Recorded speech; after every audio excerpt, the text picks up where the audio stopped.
I concluded that perhaps this whole thing is coming up as a result of my acceptance of an appointment to be a presiding officer of a matter against Jokan. And I believe at the time, because the lawyers were sending me emails and the likes, I started believing that, so someone perhaps wants me to back off from the case, and I will not back off from the case, because I accepted that I'm going to preside over that. There must be fairness on both sides. What is the interest of the employer and what is the interest of the employee? That's why I went for that hearing. And the matter set, and I felt that I dealt with it fairly.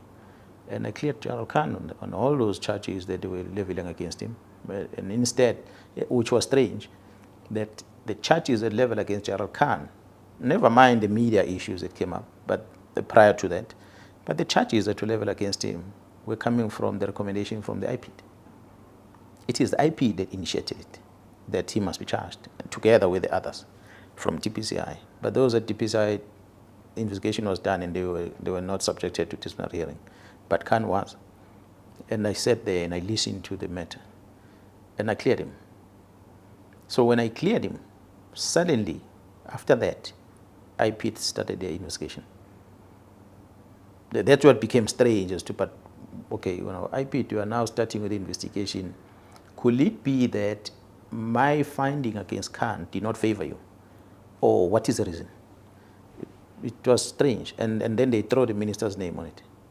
And again, I wrote to the minister, Minister, they're throwing your name on this thing. Is there any evidence that did you communicate with them? The minister sent me an email. He said, no, he never did that. You must ask IPID. So I had no reason not to believe what the minister is saying, because he said he never did that. They just wrote his name there, but they did not produce anything as an evidence of saying that the minister did refer this thing to them. So it remained an IPID thing. So where the IPID is going with it, there was a media statement of saying, no, it didn't come from the minister, it was a whistleblower or an anonymous complaint. And I'm thinking, how do you have an anonymous complaint on a matter that is in a public place for 2 months? Even went to the portfolio committee. We ventilated on this in the portfolio committee. Suddenly you are investigating a tip-off about that. The very same thing. The same thing that Mr. Mkhwanazi has. He has it on his phone. In September last year, a new IPID are getting it now anonymously. So for me, I just felt, you know what, let them investigate whatever they're investigating. So you hear what I'm talking about. I never mentioned General Libya, not once. The whole thing about the correctional service, it started there, introduced to me by a person who claimed to be close to the minister. The only person he mentions in the report is Jokan. And I go for the hearing, and the outcome of the hearing favors very same Jokan. And next thing, the IPID, who the one that made the recommendation about charging Khan, they are now suddenly investigating this one. So for me, my suspicion on all these things about correctional service is that somebody within IPID wanted Khan gone.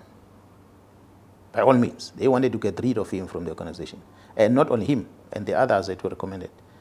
But they were not successful, because we did not just go in a disciplinary hearing with our eyes blind. We tested evidence, and as a police officer, it pained me to see that the person who saved the organization's image, Jokan, in 2021, is the one now who's been subjected to a case like that. And it was just not fair.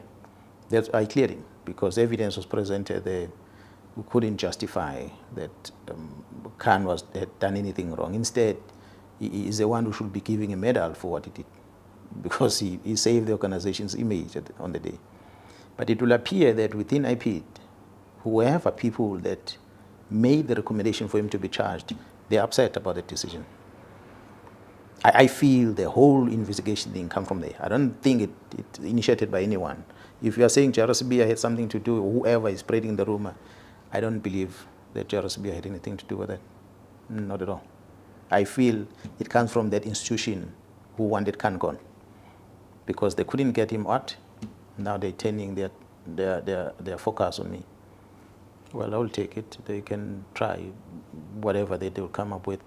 So if they will do this investigation, they can launch any other investigation that they want to. They've got a constitutional right to do that. I can't stop them. But the truth will always come out. So I'm not puzzled. I'm not afraid of anything. If they decide that they are going to launch an investigation, and they're welcome to do that for any other person. Of late, I heard that is also my name is mentioned on a kidnapping of that person from Watu who was kidnapped and those suspected were arrested. They say no, I was part of that whole investigation that I'm told it ran all the way. I know the team went following up this, and it was DPCI team, not even under the provincial commissioner. But they went to Gauteng, went to Mpumalanga province, and eventually it looks like this other policeman who was alleged to be suspect was caught in Mozambique and brought back into South Africa. Really, the whole issue about the case was handled by DPCI until those people were released. Was DPCI meant? You know, DPCI don't necessarily report to the provincial commissioner. They work independently. So at what stage then do I become part of that? So obviously, if someone feels that they need to target me for whatever reason, I can't stop them. They can do that.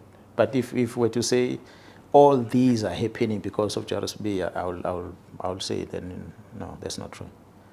It cannot be. Cannot be.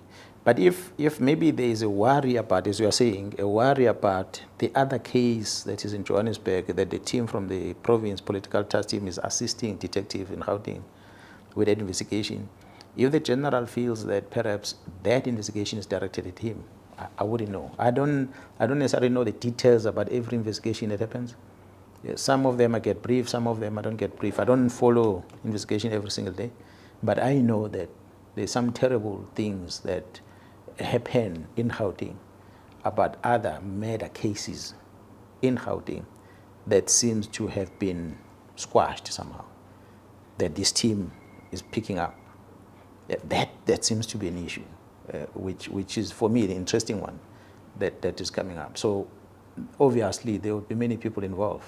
That's why I said senior officers are involved. And I know for a fact that the senior officer starts from a brigadier, so there is a brigadier involved. General, with that said, and you being privy not necessarily to who's implicated, but of the investigation the political task team are doing, are you not painting a target on your back with making the statements about those certain investigations of people at national? Or do you feel that it's your obligation, your duty as a high-ranking SAPS officer to look into those matters, or to have those matters dealt with? Look, let me explain again. Where does it come from that Mkhwanazi starts speaking about people who are uncomfortable about the work that is done by the team from KZN? It is simple because there's someone who influenced the minister to write a letter to the National Commissioner to disband a task team that is deployed in KZN. Someone, who the person is, I wouldn't know. But there is someone who felt that if this team is part of this investigation, they're most likely going to see the end of this investigation. The best is to disband this team. So when you disband this team, those investigations they're busy with are going to fall away. It's against that context that I was making a reference to this. That there's someone somewhere who went and whispered to the minister. Because to me, it doesn't make sense that you're going to be told disband this. And this which you are told to disband operates here. And the Constitution of the Republic, under Section 207 of the Constitution, the National Commission is mandated in consultation with the executive in the province to appoint a man or a woman to oversee and manage the policing in that particular province. So in this case, it is me, for now, until the National Commission decides otherwise. It is me. So when I'm here and the investigation that is done by this task team is done in this province, which I must account to the 12 million people, the citizens of this province, I must account. There's so many political parties that have been affected by this violence over time. I must explain to them about our interventions in trying to stabilize and get rid of these political killings in this province. We're the only province where such a team had to be formed, because we're the ones that have been killing a lot of politicians, unlike any other province. So that's why there was a focus on this, which was a directive from the president. So we're having this team working, and we've been briefing the previous ministers about it. And the previous minister has always been in the media about it. So to now hear, because the letter was not written to me, I saw it from the media, to hear that there is a letter which is written which says disband this thing. So the question I asked was, National Commissioner, are you aware of this? And the National Commissioner says, I'm on leave. I don't know anything about the letter. I said, but there's letter in the public space. Maybe you need to find out from the minister whether is, or from your office, whoever is acting, whether is there such a letter that came to your office? Because if the letter comes and says disband something, I feel that the least that must happen is that I must be given an opportunity to brief our principal on it. Then when they make the decision to disband, at least they're informed by what's happening on the ground. But if you make a decision somewhere and the person responsible for it have not been engaged, it then makes one wonder why. That's why then I'm saying someone came and whispered to the minister to close this, because this is investigating cases that might link either his associates or her associates, or colleagues that he works with or she works with, or the high-profile people that the person might know outside the organization, or maybe a criminal syndicate out there that needs to be protected for whatever reason. So that's my conclusion. But the question is, who is the person that will have whispered to the minister and influenced the minister to sign a letter to disband the unit? And the timing of it, sign the letter now while the National Commissioner is on leave, so that it can be implemented. When the National Commissioner comes back from leave, this unit is disbanded. Those are the things that were question marks.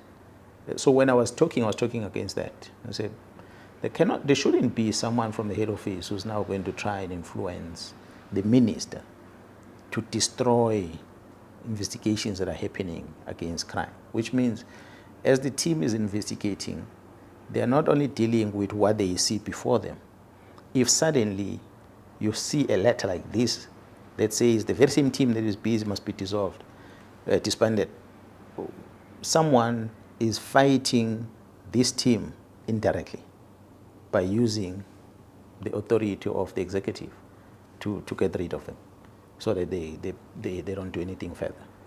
So it is that what I was fighting for, and I'm still fighting for it. So if that puts a target on my back, it's a tough thing, because the very same members that are investigating, they've got a target on their back for sure, because they are doing the investigations. So I cannot then sit back when my members are working and don't want to be part of that risk that they are involved with. I must be able to understand what risk they have and be able to divert that risk away from them so they can focus on their work. If that risk must come to me, tough luck, it's going to happen.